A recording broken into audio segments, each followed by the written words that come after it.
Jadi hari pertama memang itu tipikal sama ya di mana-mana. Kita kenal dulu tempat kita, baik secara sosial, secara organisasi, sampai kepada lingkungan fisik. Ya. Tapi justru ini sangat penting ya orientasi. Karena akan membawa kesan pertama yang kalau kata iklan begitu menggoda. Jadi kesan ke depannya bagaimana. Jadi multi garment ini mungkin nama perusahaannya kurang populer ya. Seperti yang mungkin kamu juga punya kesan seperti itu. Tapi kalau brand, tadi disebut kardinal. Jadi brandnya itu mungkin yang paling dikenal itu kardinal ya. Sekalipun sebenarnya bukan cuma kardinal. Ada juga yang relatif baru, namanya Andrew Smith. Pernah dengar? Andrew Smith, kamu mesti jalan-jalan. Kita ada showroom di Pascal ya. Pascal 23. Ada Andrew Smith.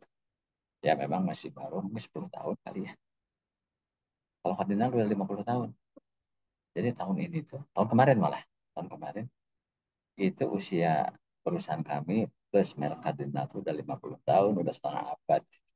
Jadi kalau sekarang 2024 itu sebenarnya udah 51 tahun. Nah, kalau garment itu kan orangnya banyak, ya, padat.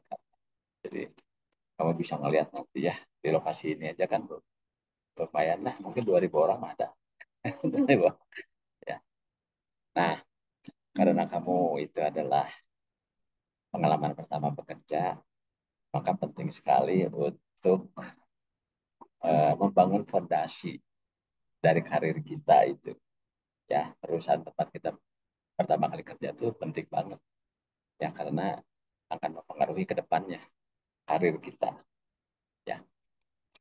Nah, jadi yang utama adalah sebagai orang entry level istilahnya atau pendatang baru, maka pertama-tama yang harus kita siapkan adalah mental kita ya, mindset kita. Jadi di sini itu kan yang kita alami adalah masa transisi dari dunia sekolah, dunia kuliah, masuk ke dunia kerja. Oh, jauh banget itu, jauh banget. Karena kalau di dunia sekolah ya namanya lagi belajar. Kalau dunia kerja sebenarnya harusnya sudah mulai menerapkan ilmu. Sekalipun sebenarnya proses belajar itu nggak ada berhenti sih. Jalan terus. Ya. Jadi yang pertama-tama yang harus diubah adalah mentalitas. Mengubah mentalitas atau mindset seorang mahasiswa menjadi seorang karyawan, seorang pekerja. Ya. Kalau dulu kan misi kita itu mungkin cuma satu ya. Gimana supaya dapat nilai bagus. Ujian nilai bagus, lulus. Sekarang sebenarnya sih analoginya mirip juga sih. Ya, ada nilai juga. Tapi yang jauh lebih penting adalah kontribusi sebenarnya. Bagaimana kita menjadi SDM yang berkontribusi pada perusahaan. Dan itulah yang membuat kita layak dipertahankan atau tidak ke depannya. Jadi kalau menurut saya adalah pertama, ya rubah dulu mentalitas kita ya. Dari dulu kita seorang pelajar, sekarang menjadi pekerja. Ya. Kalau dulu orientasinya adalah belajar, dapat nilai ujian yang bagus. Kalau sekarang adalah bagaimana kita menjadi anggota perusahaan yang memberi kontribusi. Di mana kita kan bareng-bareng nih dengan teman-teman yang lain, dengan tim manajemen untuk mencapai misi perusahaan. Ya. Nah, kaitan dengan misi dan visi, saya juga perlu perkenalkan sama kamu. Visi perusahaan dengan pasti belum ada yang ngasih tahu ya. Belum ada yang ngasih tahu. Ya. Visi perusahaan Multi Garment Jaya itu adalah to be number one in apparel business. Menjadi nomor satu dalam bisnis apparel. Apparel itu adalah ya pakaian, ya fashion, pakaian jadi. Jadi itu dari dulu itu kita udah, saya masuk di perusahaan itu 97, masih belum lahir. 97 aja waktu saya masuk, ke perusahaan ini, visi itu udah dibikin. Mungkin 2-3 tahun sebelumnya sudah dibikin visi itu, dan sampai hari ini nggak pernah dirubah. Jadi itulah yang akan menjadi satu dream kita, gambaran masa datang yang mau kita capai gitu. Ya. Dan alhamdulillah sih udah mendekati gitu. Saya bercontoh misalnya apa sih indikatornya menjadi nomor satu? Ya ranking, misal ranking merek kita di departemen store itu sudah banyak yang menduduki posisi ranking satu, dan umumnya sih udah masuk 3 besar. Nah, tapi kan itu baru Dev Store, nanti dikembangin lagi ya ke wilayah lain, mungkin Asia Tenggara, ya bukan cuma Indonesia. Nah kemudian kalau bicara visi, visi itu kan harus menginspirasi. Artinya gini, kalau perusahaan kita itu visinya menjadi nomor satu, mungkin nggak itu terwujud kalau orang-orangnya tidak berupaya juga jadi nomor satu. So, jadi kita pun harus punya mentalitas to be number one, menjadi orang yang terbaik. Ya, itu bagaimana visi memberi inspirasi gitu pada kita sebagai anggota perusahaan. Dan misi, pasti juga ada yang belum belum masih tahu misi. Nah, misi perusahaan kita adalah menghasilkan produk berkualitas tinggi. Jadi nggak bisa bikin yang abal-abal, yang kaleng-kaleng, nggak bisa. Menghasilkan produk berkualitas tinggi, memberikan pelayanan terbaik untuk kepuasan yang maksimal untuk pelanggan. Ya. Jadi bukan cuma bikin produk baju yang bagus, tapi juga memberikan pelayanan yang baik sehingga customer kita puas. Kalau customer puas, bakal beli lagi nggak? Pasti beli lagi. Kamu aja kalau jajan bakso nggak enak, nggak akan datang lagi. Kan nggak? Tapi kalau enak, nggak mahal, pelayanannya bagus, pasti kamu besok-besok mau ke situ lagi. Ya, repeat order lah istilahnya kalau dalam jualan. Ya, jadi ini perlu saya perkenalkan, visi dan misi. Ya, kemudian nilai-nilai. Nilai-nilai itu prinsip-prinsip. Kita juga nilai-nilainya punya, malah jumlahnya 5, itu sama dengan Pancasila. Di situ ditulis di dinding itu dipasang. Jadi nilai-nilai kita itu pertama adalah customer focus. Ya, kita fokus pada pelanggan. Kedua adalah kualitas. Ketiga adalah integritas dan profesionalisme. Keempat adalah teamwork. Dan yang kelima, nah ini unik, fun. Kamu boleh lihat nanti. Ya. Kamu juga kan pengen kerja itu fun ya? Iyalah, kalau nggak fun mah bikin bete, betul nggak? Nah, kita sebagai anak muda, apalagi sekarang kan udah mayoritas pendatang baru itu Gen Z ya. Kayak kamu Gen Z, generasi Z itu kan unik ya. Ya dengan segala plus minus. Tapi saya kira di mana-mana sama ya. Orang kalau bekerja dengan penuh bahagia, happy itu lebih produktif, betul nggak? Dari bekerja dalam dalam keadaan tertekan itu ya, merasa stres gitu ya, ya justru nggak produktif. Ya. Nah itu mungkin di awal nih saya perlu perkenalkan ke kamu ya. Perusahaan kita sejarahnya udah lama, visinya seperti itu, misinya dan ini. Menurut kamu cocok nggak dengan visi misi tadi?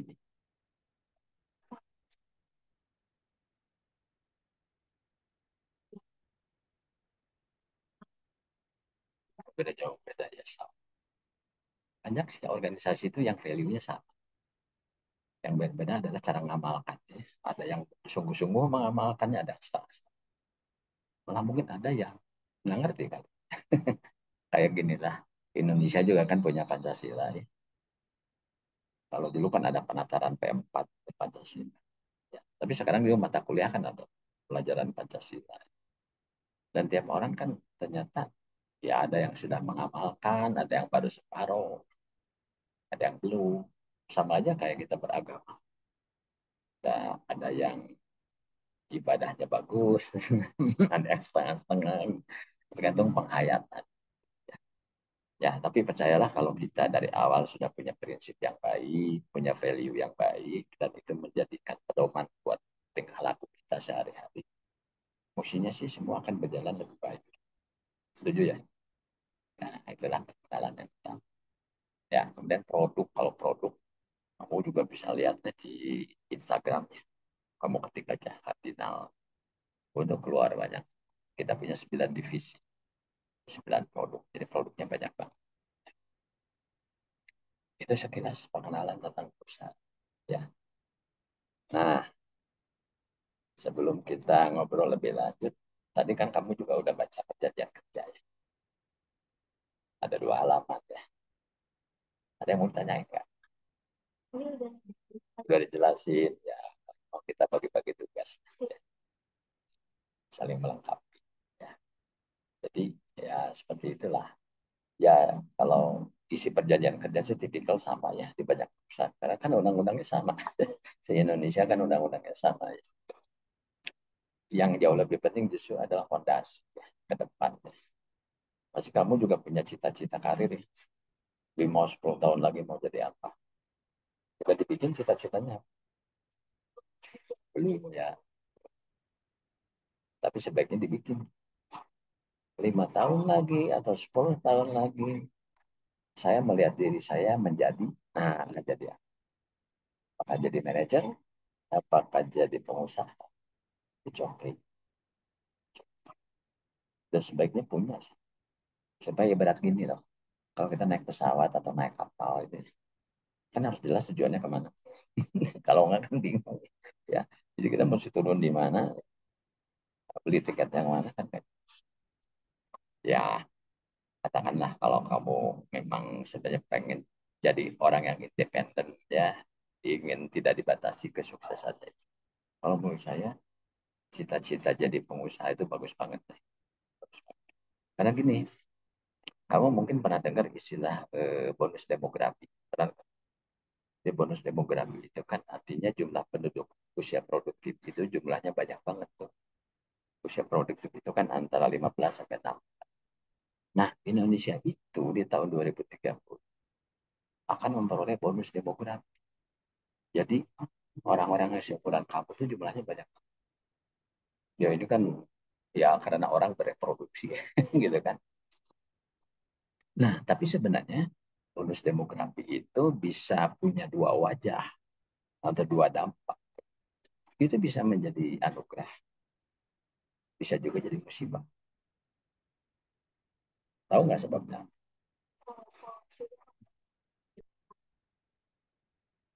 Hmm. Akan jadi anugerah itu kalau begini. Kalau lapangan kerjanya tersedia, sehingga mereka bisa berkarya, membangun negara kita. Betul? Tapi kalau seandainya lapangan kerja sedikit, bingung kan? Ya, ya mungkin ya mohon maaf kalau saya bilang ya saya khawatir tingkat kejahatan meningkat. Karena orang harus makan, harus cari nafkah, tapi nggak punya kerja. Ya, ya kan suka nyari yang aneh-aneh ya.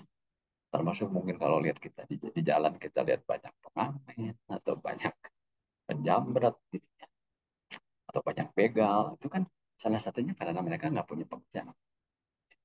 Nah, solusinya adalah bagaimana negara kita, pemerintah kita itu mengkondisikan supaya perusahaan itu makin banyak. Sehingga orang mau kerja itu peluangnya lebih gede gitu.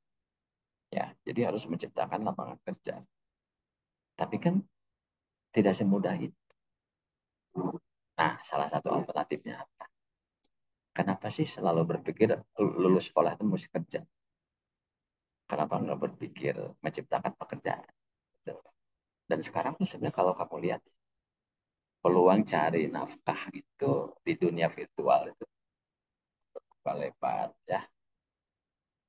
Orang misalnya jualan online, jadi YouTuber, TikTokers, influencer,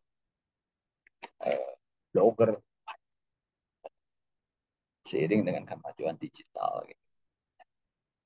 Ya, coba aja kamu mulai berpikir ya, kenapa sih harus jadi karyawan aja gitu? Karena ya kadang udah jadi karyawan pun kalau bisnis lagi jelek, ekonomi lagi lesu, kadang orang yang udah punya kerja pun jadi kehilangan pekerjaan. Kayak COVID kemarin, oh banyak sekali perusahaan yang tutup, akhirnya karyawannya kehilangan pekerjaan. Jadi ini juga bisa menjadi bahan kita ya fisik.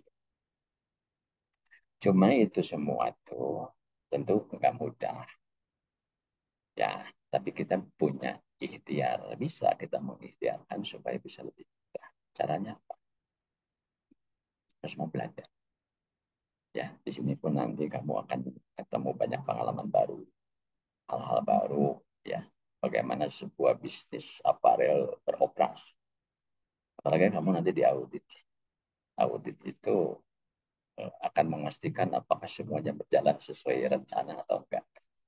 Apakah terjadi penyimpangan atau tidak. Audit itu bidang yang penting karena akan membantu perusahaan mencegah penyimpangan ya, supaya tidak merugikan perusahaan. Jadi fungsinya itu penting banget to make sure ya, memastikan semuanya benar. Jadi barangkali advice saya buat kamu adalah pertama ngerubah dulu mindset, dari mindset pelajar menjadi seorang karyawan ya, yang orientasi kepada hasil, kepada kontribusi. Kemudian juga harus punya visi ke depan, 5-10 tahun lagi apa yang mau kita capai, dan kita punya skenario apa untuk mencapai itu. Ya, yang paling utama adalah belajar terus, termasuk hal-hal yang mungkin kita anggap sepele. Jadi yang dimaksud belajar itu nggak selalu kamu harus sekolah lagi S2, S3. Ya itu bagus, tapi nggak selalu begitu. Dan itu perlu waktu, perlu biaya. Kalau yang mau yang paling gampang, belajar itu adalah kamu harus bisa menyerap keahlian dan pengetahuan dari para senior. Ya, mereka kalau ngasih nasihat itu dengerin. Ya, atau misalnya kamu dikasih satu penugasan baru, itu kesempatan belajar. Cuma memang ada dua jenis orang dalam merespon satu penugasan. Ada yang melihatnya sebagai beban, ada yang melihatnya sebagai kesempatan. Kamu sendiri kalau melihat sebuah tugas baru sebagai apa? Pasti dah hal baru. Ya. Dan itu memang memerlukan orang yang siap keluar dari zona nyaman. Ya, kalau orang yang udah terperangkap di zona nyaman tuh, dia kalau dikasih tantangan baru, hal-hal baru itu cenderung menolak ya. Karena dia udah enak posisi sekarang. Tapi itu yang membuat dia nggak tumbuh. Betul kan? Tapi sebaliknya orang yang melihat satu tantangan itu opportunity, sesuatu yang asik, hal baru untuk dipelajari, itu akan membuat dia akselerasinya lebih cepat gitu. Ya, dibandingkan mereka yang enggan berubah gitu ya. Kuncinya adalah open mind dan mau berubah. Setuju ya? Setuju. Sekira mungkin itu yang paling penting sebagai senior. Ngasih advice kepada junior. Ada yang mau ditanyain? Dan cukup ya. Oke, mudah-mudahan semua lancar ya. Kalau ada yang mau ditanyakan nanti boleh mampir sih. Ya.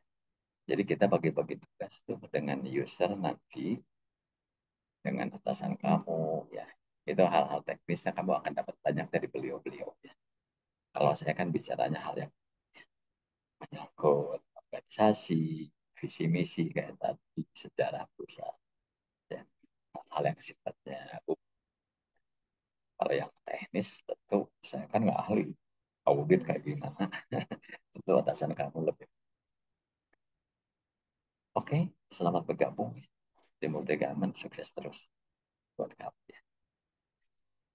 Kita tanda tangan dulu ya.